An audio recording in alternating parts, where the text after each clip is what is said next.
J'étais jeune, j'étais bête, j'étais amoureux. Là, c'était pas bête, j'étais amoureux de Marie-Lise. Et puis, je n'étais pas chrétien. Elle me dit, j'ai rencontré le Seigneur.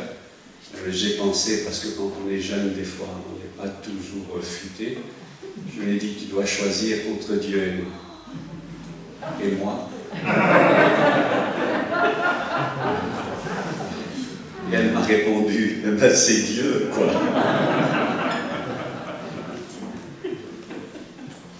Il y a des torgnoles qui vous font du bien.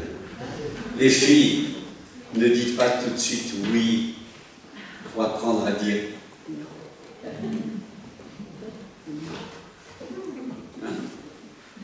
Faites attention parce que si vous dites oui tout de suite, vous risquez de devenir un jour carpette. On s'essuiera les pieds sur vous. Elle m'a dit non. J'attendais un oui, elle m'a dit non. Alors je suis parti drapé de mon honneur bafoué. Je me dis, puisque c'est comme ça, je te laisse. Tu parles, elle m'avait laissé avant. Elle a été blessée, moi aussi, mais la blessure de Lise Panot est beaucoup plus discrète. Et puis je suis parti, elle a commencé à prier pour moi. Et quand elle a commencé à prier pour moi, tous les malheurs du monde me sont tombés dessus. C'est juste pour vous rassurer. Donc quand vous commencez à prier et que c'est la catastrophe qui tombe, c'est bon signe, c'est qu'il se passe des choses. À la suite de sa sainte prière, j'ai eu un accident de voiture. C'était le 28 mars 1975. Je suis passé par-dessus un pont, je suis tombé 7 mètres plus bas. Je suis resté 5 jours dans le coma. On m'a enlevé les 2 tiers du foie, on m'a enlevé la rate. Comme je le dis toujours, les sportifs ont enlevé la rate pour courir comme des dératés. On m'a ouvert 3 fois.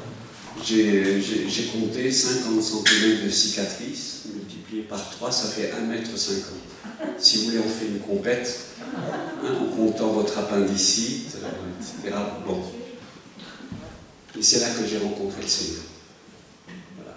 Dans le moment le plus difficile, j'ai rencontré le Seigneur et je ne le cherchais pas. Alors je ne vais pas faire le malin en disant j'ai demandé à Dieu, j'ai rien demandé du tout. C'est lui qui m'a cherché.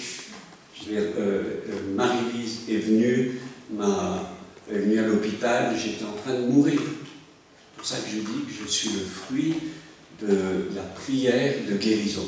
Et à cette époque, on ne nous enseignait pas la prière en 5 points. La prière de Marie, c'était « Seigneur, sauve-le, guéris-le, ou sinon emmène-le ». Je dis « Oh, il s'agit de moi. Hein. » Mais ça marchait. Et un jour, avec beaucoup de finesse, elle m'a invité dans une église. La première fois que je rentre dans cet endroit, j'étais tout ému. Je tremblais, moi je pensais que je faisais une crise de timidité. Je ne savais pas que je rentrais en contact avec la présence de Dieu. Quelques-uns ici sont tellement habitués à la température de l'aquarium, ils ne se rendent même pas compte de ce qui est en train de se produire ici. Pendant le temps de louange, pendant qu'on se rassemble, pendant qu'on prie, même pendant qu'on partage, la présence de Dieu est ici. Moi, je suis rentré, j'étais tellement ému, je tremblais, je tremblais. Marie, avec beaucoup de ruse, m'a invité à venir prendre des photos parce que mon frère se faisait baptiser. C'était dans une église réformée. Et donc, je suis rentré, j'étais tellement ému. Et le pasteur a baptisé, je crois, 22, 23, 24 personnes. Et puis moi, j'étais assis, il a fait un appel. Il a dit ceci, est-ce qu'il y a quelqu'un qui veut? Il n'a pas terminé sa phrase. Je savais que c'était pour moi. Et je savais que c'était le temps. Et j'ai compris, je ne sais pas, j'avais aucune formation biblique, j'ai compris que je devais me faire baptiser. Et en me faisant baptiser, je démontrais devant tout le monde que je m'engageais toujours, pour toujours, avec le Seigneur. C'était comme un mariage. J'imaginais, j'allais avoir 20 ans. Et puis je me suis levé. Le pasteur, il dit, il n'avait pas fini son appel, hein, et il dit, qu'est-ce que tu veux? Tu n'avais pas fait le cours de baptême? Rien. D'habitude, chez nous, vous avez un cours en 7 leçons, vous allez apprendre le grec, l'hébreu, faire des pompes, tout. Et alors, voilà, il m'a dit, qu'est-ce que tu veux? Et il a compris. Il m'a dit, change-toi, je te baptise. Il m'a baptisé. Après le baptême, on s'est assis, Marie-Lise m'a dit, eh bien maintenant on va prier. Et au moment de la prière, le Seigneur est venu. Je n'ai pas d'autre mot, le Seigneur est venu, il est venu, il est venu, il est venu. Je ne savais pas prier. Et alors, j'ai dit, il est là. Il est là. Alors quelqu'un a dit, Alléluia. Quelqu'un d'autre a dit, Amen. Je ne savais même pas, mais ça sonnait tellement bien. Alléluia. Dites avec moi. Alléluia. Même derrière vos masques, vous souriez. Alors j'avais les 3 mots. Il est là. Alléluia. Amen. Je ne savais même pas ça voulait dire Amen, mais ça sonnait tellement bien. Amen. Voilà. Il était 22h, 22h30, Marie, c'est ça. Ils étaient en train de vider le baptistère et moi j'étais les yeux fermés. Il est là, il est là, il est là. Amen. Alléluia. Et quand j'ai ouvert mes yeux, il était 5h30 du matin. J'avais crié à Dieu, il est là, Alléluia, Amen, Amen. J'avais découvert que j'étais un pécheur pardonné. J'étais merveillé, merveillé, merveillé. Et ça dure. Je vous assure, ça dure, ça dure. Les années ont passé. Il est là. Et je dis Amen et Alléluia. Et c'est produit quelque chose. Quand je me suis levé, je me sens pas bien, je me sens pas bien. Et j'ai été aux toilettes et j'ai, pardonnez-moi, mais j'ai vomi. J'avais plus rien à vomir, mais j'ai fait...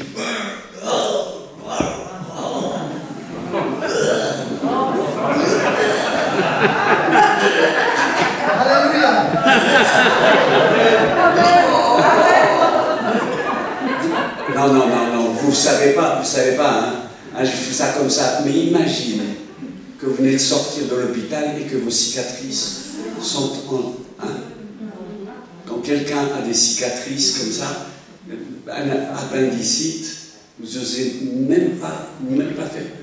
Vous avez peur de faire... Les intestins.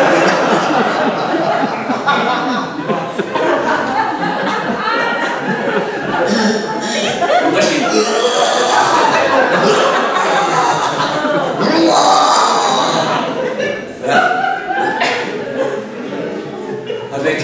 À cette époque, j'avais des longs cheveux.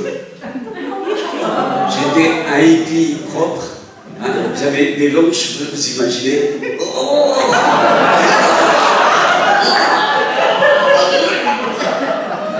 voilà.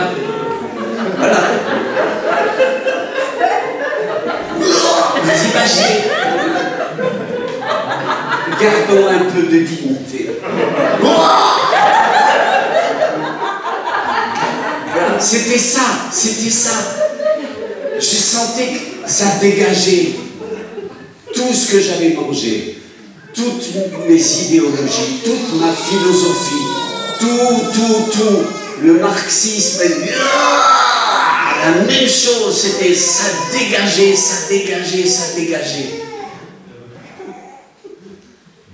Je suis rentré à la maison, Marie m'a dit, tu veux que Dieu te parle? Je l'ai dit, tiens. Elle m'a donné une Bible. Je vous la fais court. Je rentre à la maison, j'ouvre la Bible, c'est marqué « C'est une honte pour l'homme d'avoir les cheveux longs. »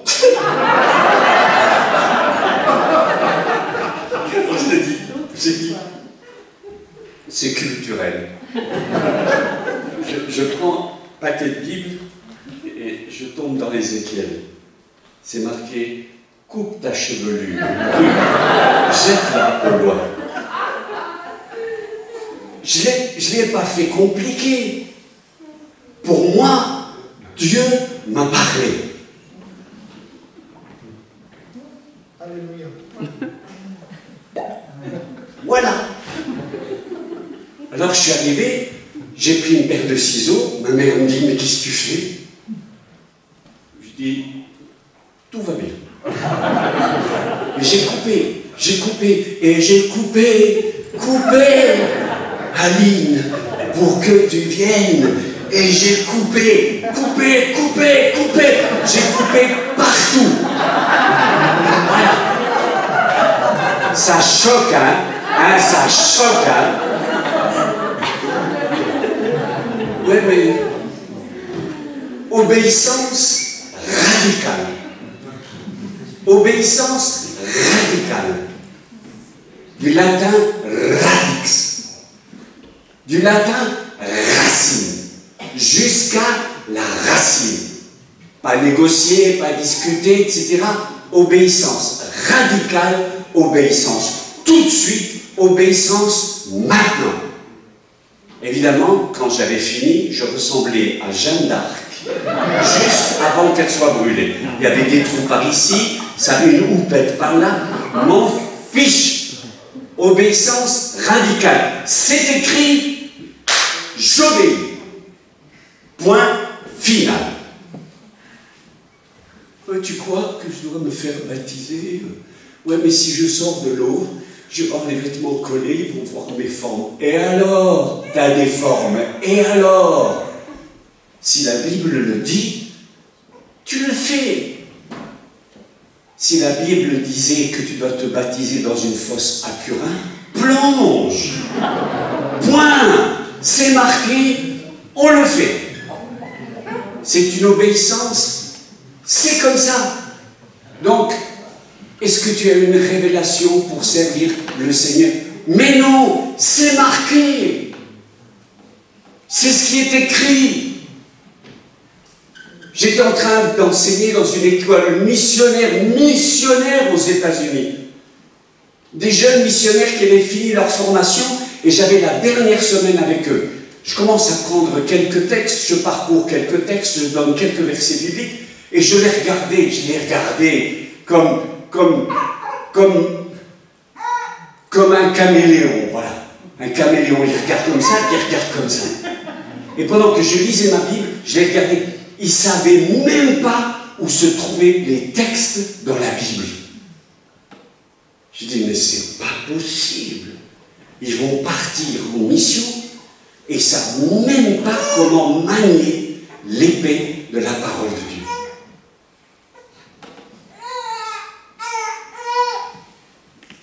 On aborde un thème basique, fondamental. Ce que je vais vous partager courtement, ça c'était juste pour vous mettre en appétit. Alors tu sers Dieu, Dieu t'a parlé, t'a donné... Non, c'est marqué dessus. Servir. Allez. Et voilà. Si tu veux une révélation, la révélation c'est que Dieu te dise « Assieds-toi et ne bouge pas ». Mais tant que tu n'as pas reçu ce genre de révélation, allez, vas-y, au boulot.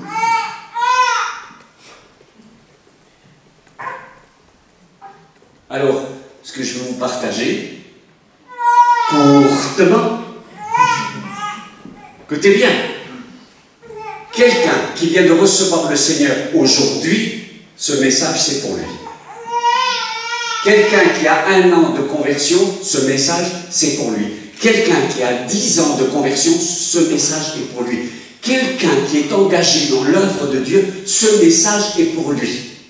Ce message s'adresse à des couples qui vont bien et à des couples qui vont pas bien. À des gens qui vont très bien et à des gens qui vont mal. À des gens qui ont des combats à l'intérieur et à des gens qui sont dans la gloire et dans la paix.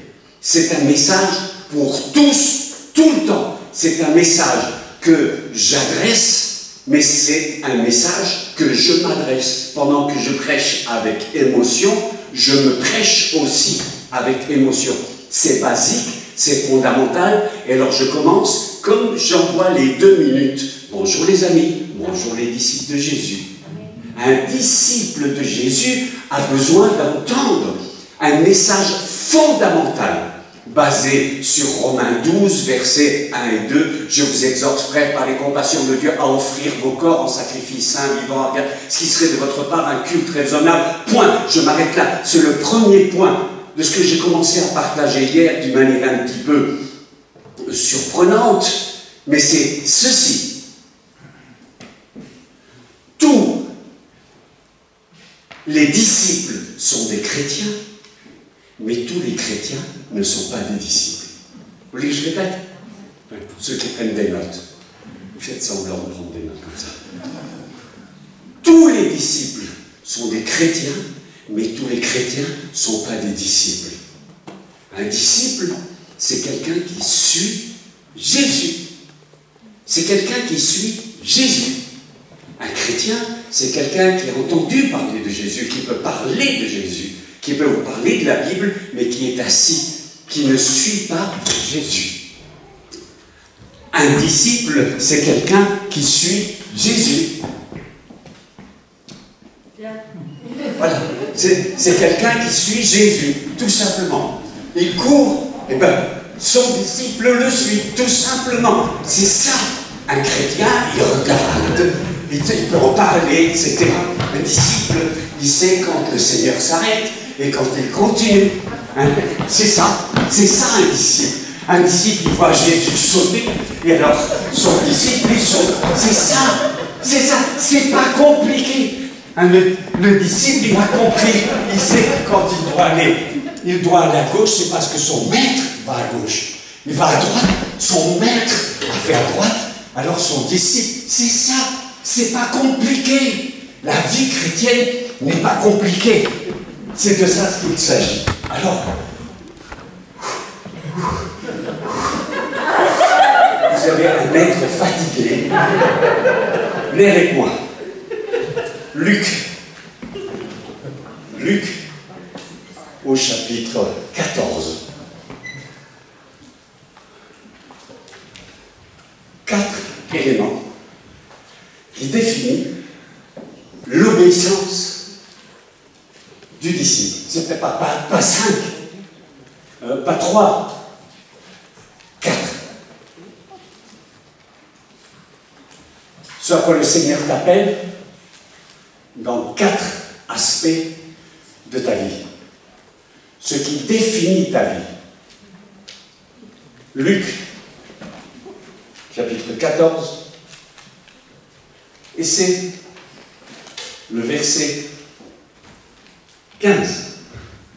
Après avoir entendu ces mots, un de ceux qui étaient à table dit à Jésus, « Heureux celui qui prendra son repas dans le royaume de Dieu. » Jésus lui raconta cette parabole. Un homme prit un gros...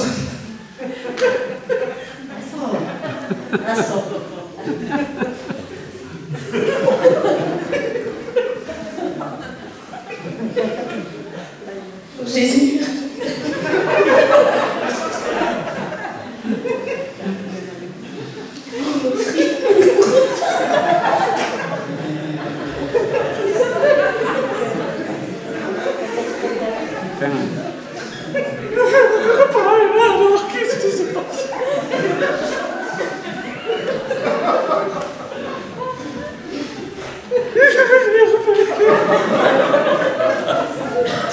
Un homme offrit un grand repas auquel il invita beaucoup de monde. À l'heure du repas, il envoya son serviteur.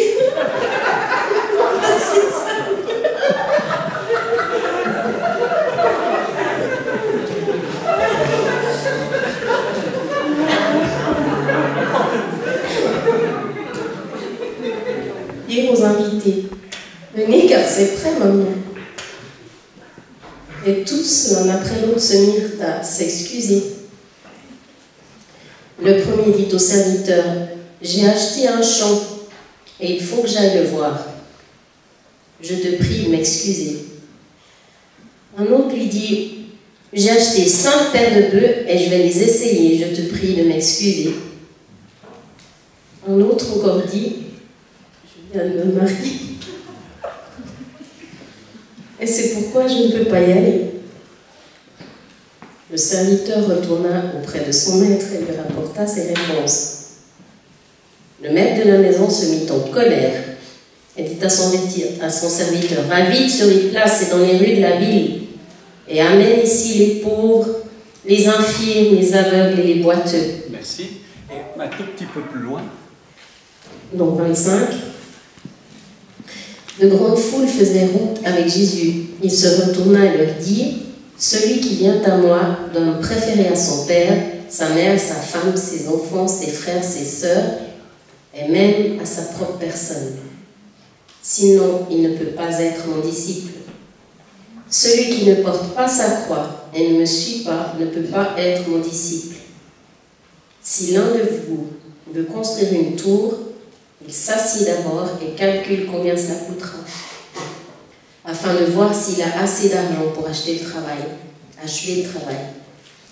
Autrement, s'il pose les fondations et ne peut pas ensuite achever la tour, tous ceux qui verront cela se mettront à se moquer de lui, en disant, cet homme a commencé de construire mais a été incapable d'achever le travail. De même, si un roi veut partir en guerre contre un autre roi, il s'assied d'abord pour examiner s'il peut, avec 10 000 hommes, affronter son adversaire qui marche contre lui avec 20 000 hommes. S'il ne le peut pas, il envoie des messagers à l'autre roi, pendant qu'il est encore loin, pour lui demander ses conditions de paix. Ainsi donc, ajouta Jésus, aucun de vous ne peut être mon disciple s'il ne renonce pas à tout ce qu'il possède. Merci. Nous avons dans ces textes la définition précise de ce que cela signifie. Je vous exhorte, frères, par les compassions de Dieu, à offrir. Il y a 4 domaines. Je le dis de manière très simple, j'espère assez pédagogique, parce que c'est ce qui me permet, à ce jour, d'être debout pour le servir, sans être frustré, toujours marié à la même femme, sans burn-out, sans dépression, sans amertume, avec le bonheur de le servir. Avec Marie-Lise, ça fait 45 ans qu'on sert le Seigneur, on le sert avec joie, du bonheur, que du bonheur. Est-ce qu'on a toujours été fidèle? Non. Mais il a toujours été fidèle. Est-ce qu'on l'a renié? Jamais. Est-ce qu'on a été déçu? Souvent de nous-mêmes. De lui? Jamais. Et de temps en temps, quand je fais une radiographie, et j'ai besoin d'examiner certaines choses à la lumière du Saint-Esprit, je reviens à ces 4 éléments essentiels, fondamentaux, qui définissent n'importe quelle vie. Je te parle de principes éternels. Dans le texte que nous avons lu, que vous connaissez, quelques-uns vous les avez entendus, lus, médités, peut-être même partagés. Ce qu'on appelle la parabole des excuses. Invité à un grand repas, invité à la communion, et puis voilà que tout est prêt. On parle d'un repas moyen-oriental, on l'a préparé depuis des semaines, on l'a sûrement préparé depuis des mois, le jour avait été défini, mais ce jour-là, des gens décident de ne pas venir. Et chacun apporte son excuse. Et je découvre dans la lecture de ce texte 4 excuses. Je les reprends rapidement. Le premier dit « J'ai acheté un champ, je ne peux pas venir. » Non mais franchement, mais quelle excuse bête. Il aurait pu aller le voir une autre fois, le champ ne serait pas parti. La deuxième excuse, j'ai acheté 5 paires de bœufs, il faut que je les essaye. Ça, c'est un crétin de première catégorie. Avant d'acheter des bœufs, essaye-les d'abord, et puis ensuite, achète-les. On appelle ça une excuse bidon. Troisième, je dois me marier. Hein? Quand même. Et enfin, Jésus dit, si tu ne prends pas ta croix, hein, pour mourir, on ne va pas la compliquer. Vivre en tant que chrétien, c'est mourir. On ne propose pas une vie meilleure. La vie meilleure, c'est la vie éternelle, mais c'est mourir. Chaque jour, c'est apprendre à dire oui au risque de perdre notre vie pour toujours. Et voilà. On a la définition des 4 éléments. Le premier, il a dit non pour des possessions. Et quand les possessions nous possèdent, je ne parle pas à des riches, je ne parle pas à des pauvres, je parle à tout le monde. Il y a des riches qui se font posséder par leurs possessions. Et il y a des pauvres qui se font posséder par leurs petites possessions. Le problème est le même.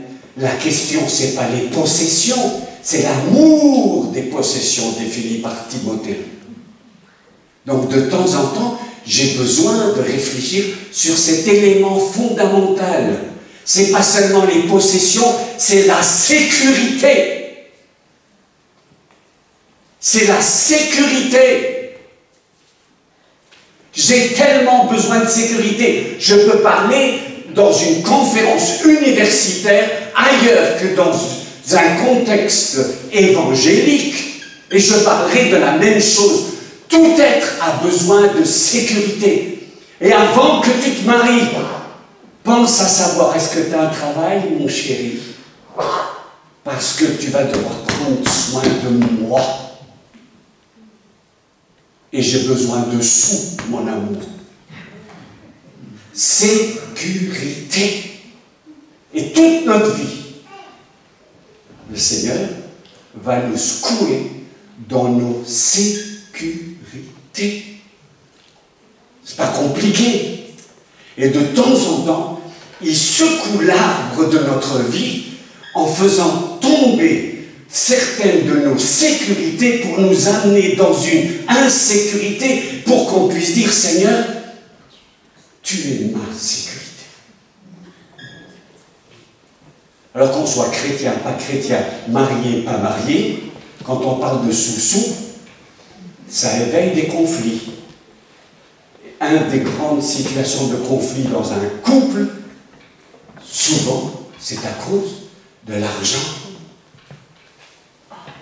L'amour. J'ai froissé l'aile de la voiture, mon amour. Et le mari se transforma comme un monstre. Sécurité, c'est un principe. Il y a des personnes qui sont arrêtées dans leur vie spirituelle parce que Dieu leur a demandé quelque chose et ils n'ont pas obéi. C'est tout. Les disciples sont appelés par Jésus, ils laissent leur barque, ils laissent leur filet et ils suivent. 2. J'ai acheté 5 paires de bœufs, je dois les essayer. On appelle ça les occupations. Quand on est au travail, et j'ai des amis qui servent le Seigneur, qui sont au travail et qui me disent « j'ai pas une journée libre ». Et maintenant, je rencontre des retraités qui me disent « Vincent, j'ai même plus une seconde pour vivre ». Tous les deux ont le même problème. Les occupations. Quand notre agenda gouverne. Qui gouverne? Toi, tu gouvernes l'agenda ou c'est l'agenda qui te gouverne? Contrôlé par le temps. Contrôlé par les autres, contrôlé par les occupations, au point qu'on chope l'esprit de la Marthe. On a besoin de Marthe, on a besoin de Marie, mais quand la Marthe loupe le rendez-vous de Dieu, it's too late. Trop tard, tu l'as loupé. Marie a choisi la bonne part, tellement occupée par les occupations que quand le Saint-Esprit nous parle, on dit au Saint-Esprit, attends Seigneur, je dois terminer la vaisselle. Des excuses qui font qu'il y a des hémorragies dans notre vie spirituelle. Je ne comprends pas, je sens que je ne vais pas bien. Regarde, qui gouverne ta vie?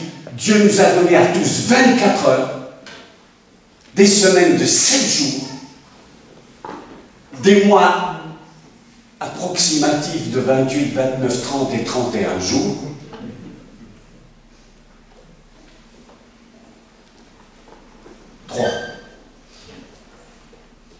Après la sécurité, après, écoutez bien, nos destinées, mais nos destinées, notre travail, ce que nous faisons, ne doit pas nous posséder. Un disciple doit s'arrêter au moment où le Seigneur s'arrête. Il doit se mettre en marche quand le Seigneur se met en marche. Travail, pas travail. Et celui qui m'a été d'un enseignement extraordinaire, c'était il y a en 1980, donc le siècle dernier, un homme qui s'appelle Ken Wright, qui est décédé maintenant.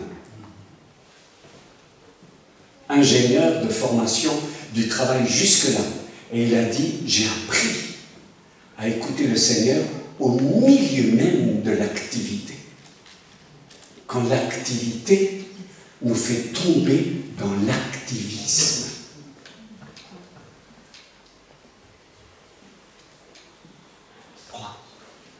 Je vais me marier. Numéro 3. Je vais me marier. Nos affections. On est des fois coincés par ce qu'on aime. On est coincé par ce qu'on aime. On se fait attraper. Qu'est-ce qu'ils vont dire? Comme il m'a regardé, si chacun est tellement préoccupé par ses propres problèmes qu'il ne vous regarde même pas. Non, je m'a regardé. Tu te sens tellement important dans ta vie que tu t'occupes de ce que les autres te regardent. Mais qu'est-ce qu'ils vont dire? Mais qu'est-ce qu'ils vont croire? Mais qu'est-ce qu'ils vont penser? Laisse, ils vont tranquilles. Bloqués parce que les gens pensent.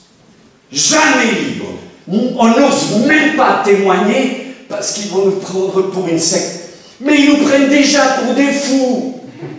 Alors que la complique pas. C'est le premier pas de folie qui compte. Ensuite, ils savent que t'es fou. Alors ça va passer.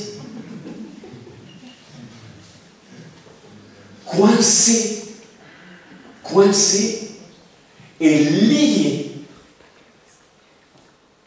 par la crainte des hommes.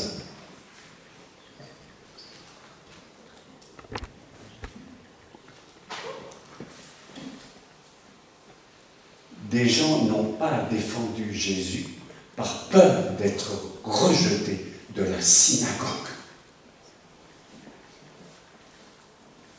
Joseph d'Arimathée et Nicodème, qui avaient peur, n'ont pas osé. Et numéro 4, nous-mêmes. Nous-mêmes. Quand je dis moi, je recommence. Ce que j'ai. Numéro 2, ce que je fais. Numéro 3, ce que j'aime. Numéro 4, ce que je suis. Ce que je suis, c'est ce que je suis. C'est moi. C'est moi physique. C'est mes appétits. C'est ma sexualité. C'est ce que mon corps veut. C'est mon désir de connaissance et d'intelligence. Si le Seigneur dit maintenant, tu ne manges pas et tu vas jeûner pour moi, c'est pas mon estomac qui commande, c'est lui qui commande. C'est pas compliqué. Un bébé, il a faim, il pleure, Un grand, quand il a faim, il pleure pas. Normalement, il se retient. Si le Seigneur dit, aujourd'hui, tu sautes un repas, tu dis Amen. Mais vous avez remarqué, qu'un homme, s'il ne mange pas, ne lui demandez pas de l'argent avant le repas. Demandez-lui de l'argent après le repas. Parce qu'il peut se transformer. Un disciple du Seigneur, vous avez remarqué, c'est pas compliqué.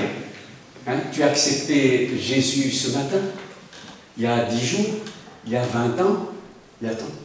C'est basique. Le Seigneur te dit, tu ne manges pas aujourd'hui, tu dis oui. Concernant la sexualité, c'est pas le sexe qui commande, c'est moi qui commande le sexe. Tu peux te retenir, c'est ça. C'est pas lui qui commande, c'est le Seigneur qui commande. Il y a eu un silence. Et là, voilà. J'ai pas besoin de continuer. C'était clair. Hein? À ce moment-là, on dit Amen. Amen. À partir de ce moment-là, quand on est dans cette position d'obéissance, si le Seigneur dit donne-moi tout, on répond tout est à toi.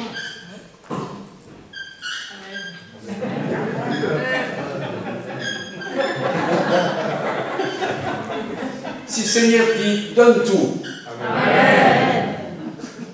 Si le Seigneur dit donne tout ton temps, amen. Alors là, Marie, tu pourrais ramener la corbeille et on vous propose d'offrir toutes vos montres.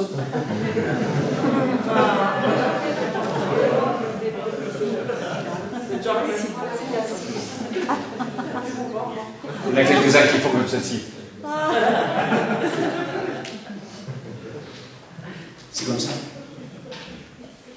Si le Seigneur me dit donne-moi ce que tu aimes, on dit oui. Marie, ça a été le premier test. Donne ce que tu aimes.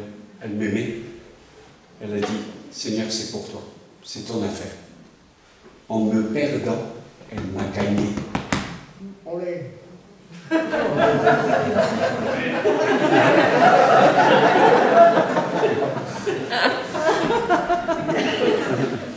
Amen. Et oui. Oui. De temps en temps, on s'arrête juste un instant là-dessus. On s'arrête. Parce que tu ne peux pas aller plus loin. Si tu veux recevoir la puissance du Saint-Esprit, franchement, à quoi ça sert de recevoir la puissance du Saint-Esprit si on n'est pas prêt à dire oui?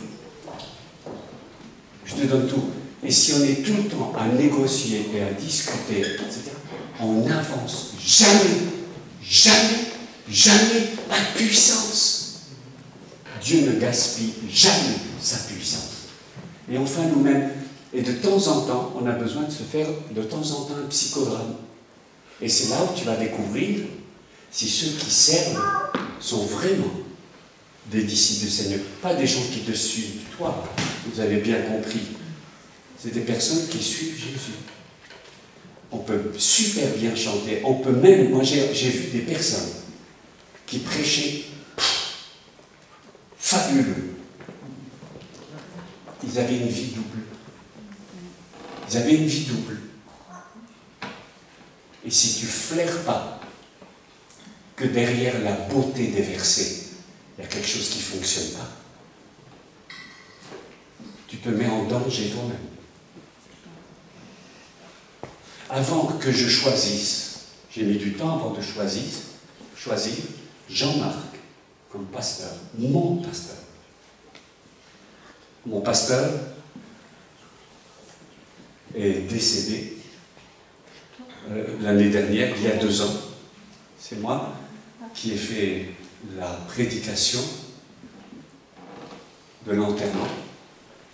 Et j'ai mis du temps à réfléchir, à prier. J'ai cherché un modèle, une référence.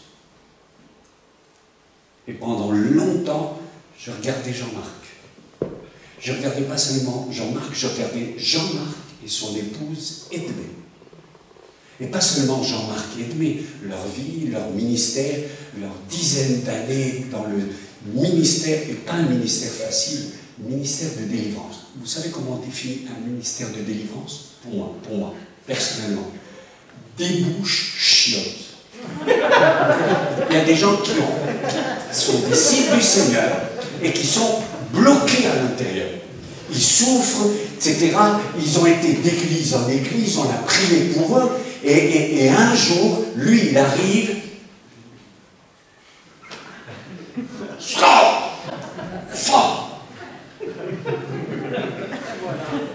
Poussez, madame, poussez. Je souffle, soufflez, madame, soufflez, stoppez, arrêtez, soufflez. Voilà, ça vient, voilà, c'est fait. Comment vous sentez? Mieux. Je l'ai vu 1000 fois. Je vous le résume avec un petit peu d'humour. J'ai vu le fruit. La résistance et la ténacité dans son appel, de se prendre des coups, de ne pas se justifier. Voir leur famille, voir ses enfants, voir ses petits-enfants, les voir au service, les voir avancer, les voir apprendre, découvrir, jusqu'au jour où un jour, j'ai dit Jean-Marc, je souhaiterais que tu sois mon autorité. Tu n'as pas d'autorité, tu es en danger. Tu fais ce que tu veux. Peut-être tu es tombé sur des gens qui étaient autoritaires, autoritaristes. C'est ça qu'il faut réfléchir, attendre, prendre son temps. Qui me téléphone? Ah, monsieur Fernandez, comment ça va, monsieur Fernandez? Ça va bien, monsieur Fernandez? Comment va sa sexualité, monsieur Fernandez? Comment il va? Comme ça, il me parle comme ça. Eh bien, j'aime bien. Au moins, c'est clair, c'est net, c'est précis, c'est direct. Eh bien, oui, j'ai besoin que quelqu'un prenne soin de moi. Je sais que Jean-Marc, il ne prie pas toutes les heures à genoux, Seigneur, et tel. Non. Prie pour moi. Ça, j'ai besoin. Dans ces temps de délivrance, c'est être au bénéfice de l'autorité du ministère que Dieu lui a donné, la grâce que Dieu lui a donnée et qu'il est en train de transmettre à toute une équipe de personnes au service qui veulent aussi, et c'est ça l'objectif, pas faire passer une salade, c'est pas un machin, pas une nouvelle doctrine, c'est ce qui est marqué dans la parole de Dieu. 30% du ministère de Jésus, c'était la délivrance. C'était la délivrance. C'était pas des trucs étranges, c'est pour que des gens soient libres, de plus en plus libres, au contact de son ministère, de leur ministère. Je deviens de plus en plus libre. J'apprends. C'est pas compliqué. Ce que j'ai, ce que je fais, ce que j'aime, ce que je suis. Ce que j'ai, ce que je fais, ce que j'aime, ce que je suis. Ce que j'ai, je le donne. Ce que je fais, je le soumets. Ce que j'aime, je le donne chaque jour.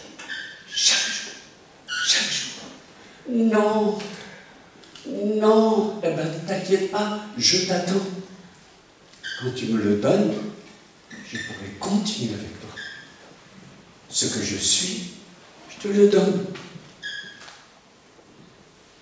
tu veux vivre la puissance du Saint-Esprit, écoutez bien, le baptême dans le Saint-Esprit, c'est pas seulement parler en langue, c'est aussi parler en langue. Mais si le baptême dans le Saint-Esprit, c'était simplement et alors, et quoi? Le baptême dans le Saint-Esprit, c'est une vie de puissance. C'est une vie de puissance où la guérison, la vie, la délivrance se manifestent. Les esprits sont chassés. Le Seigneur nous donne la sagesse, pas seulement dans un contexte de local évangélique, aussi au travail. Aussi, pendant que, comme ça m'est arrivé, je peux prendre l'essence, le Seigneur me dit, parle-lui du Seigneur. Et je dis à la caissière, est-ce que vous connaissez le Seigneur? Elle me regarde. Elle me dit, c'est la 4e personne qui me le demande aujourd'hui.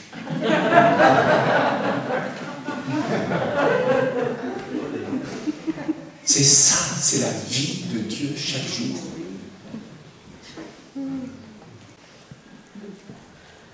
Si tes racines sont pourries, il faut les traiter. Si tu te fais piéger par l'amertume, par l'insécurité, par le manque de pardon, par des racines dans ta famille de malédiction, et il faut dégager ça. Alors ma question, parce que j'aimerais laisser la place à Jean-Marc, ma question, j'imagine que ce n'était pas compliqué ce que j'ai partagé. À ce moment-là, vous auriez dû dire oui.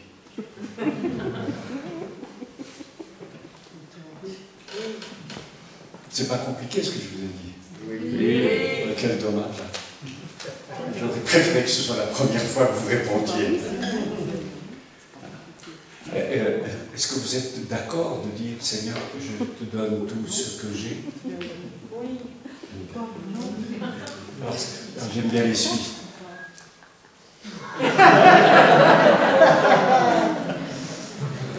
Où il veut en venir? Où il veut en venir? Non, c'est honnête. C'est vrai, c'est franc. C'est sans aucune mauvaise intention. Tu as donné au Seigneur tout, oui ou non? Oui. Tout ce que tu fais, tu l'as donné au Seigneur, oui ou non? Oui. Si par exemple, le Seigneur te disait, eh ben, tu restes au Berdenberg pendant 6 mois, tu répondrais? Alléluia. Oui. C'était là, je vous l'ai fait facile. Hein. Là,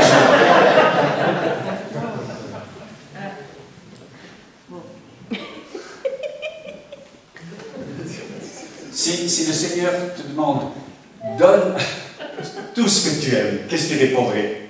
Oui. Tu parles.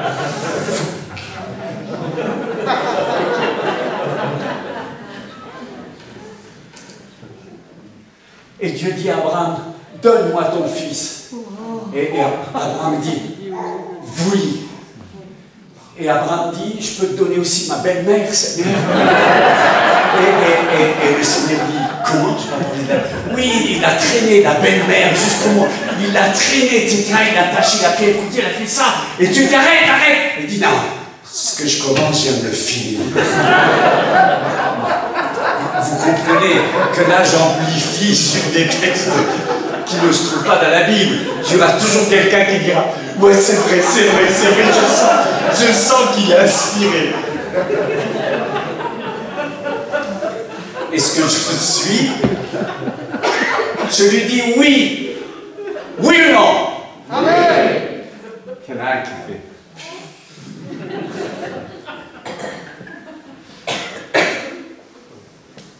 Alors, normalement, j'aurais demandé maintenant à Sylvain de jouer le chant. Seigneur, pardon. Seigneur, pardon. Parce qu'on dit oui, et des fois on ne dit pas toujours oui. Hein. Des fois, on se sacrifie, on se met sur l'autel, et dès que le fruit commence à arriver, on se barre de l'autel. Je dis, Seigneur, attends, laisse-moi réfléchir. Et on met la main, ou pas, c'est chaud. Hein. C'est Romains 12. Je vous exhorte, frères, par les compassions de Dieu, à offrir vos corps. C'est la notion de monter sur l'autel. Pourquoi il y a si peu de puissance? Ah, ça nous manque la puissance. La puissance de Dieu est là. Pour celui qui est prêt à rester sur l'autel. C'est pas compliqué. C'était compliqué ce que je vous ai partagé aujourd'hui.